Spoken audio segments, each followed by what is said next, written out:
Hello guys, welcome back to my mini blog.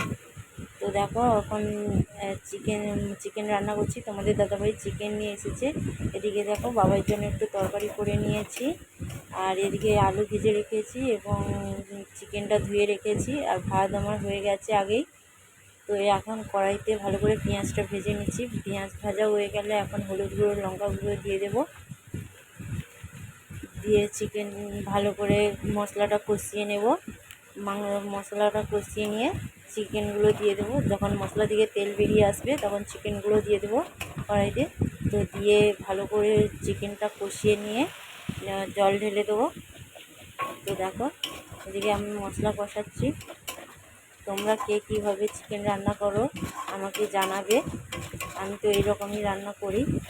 তো এখন দেখো কড়াইতে চিকেনগুলো দিয়ে দিচ্ছি, দিয়ে এখন মাংসটা ভালো করে কষিয়ে জল ঢেলে দিয়েছি। তো টাটা বন্ধুরা, ব্লগটি ভালো লাগলে লাইক কমেন্ট শেয়ার করবে।